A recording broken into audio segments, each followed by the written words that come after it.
കുറെ ദിവസമായി സൈലന്റ് ആയിരുന്ന നമ്മുടെ ലോറൻസ് മാസ്റ്റർ ഈ 2026-ൽ ഡബിൾ ട്രീറ്റ് ആയി 2 സിനിമകളെ ഇറക്കാൻ പോകുകയാണ്. അതിനു മുമ്പ് നല്ല മൂവിയെ കുറിച്ച് അറിയാൻ നമ്മുടെ ചാനൽ സബ്സ്ക്രൈബ് ചെയ്യൂ. അവസാനം 2023-ൽ വന്ന ജിഗുഡോണ്ട ഡബിൾ എക്സിന്റെ ശേഷം മറ്റേ ഏത് സിനിമയും വന്നില്ല. ഇപ്പോൾ 2026-ൽ റിലീസാകാൻ പോകുന്ന സിനിമയാണ് ബാൻഡ്സ്. ഷൂട്ടിംഗ് ഫൈനൽ സ്റ്റേജ് വരെ എത്തി. ഈ മൂവി LCU മൂവിയാണ്. ഈ സിനിമയിൽ മെയിൻ ക്യാരക്ടേഴ്സ് പറഞ്ഞാൽ ഹീറോ ആയിട്ട് രാഘവ ലോറൻസ്, വില്ലൻ വാൾട്ടർ ആയിട്ട് നിവിൻ പോളി ഒക്കെയാണ് ഇതിൽ മെയിൻ ക്യാരക്ടേഴ്സ്. രണ്ടാമത്തെ സിനിമ പറഞ്ഞാൽ കാഞ്ചന 4. ഈ സിനിമയും 75% ഷൂട്ടിംഗ് കഴിഞ്ഞു. സിനിമനെ വലിയ അളവിൽ 3D സിനിമയായി റിലീസാക്കാൻ പ്ലാൻ ചെയ്തിരിക്കുന്നു.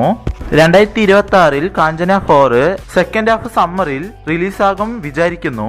ബാൻഡ്സ് ഇല്ലെങ്കിൽ കാഞ്ചന 4 ഇതിൽ വെയിറ്റ് ചെയ്യുന്ന മൂവി കമന്റ് ബോക്സിൽ കമന്റ് ചെയ്യാൻ മറക്കരുത്.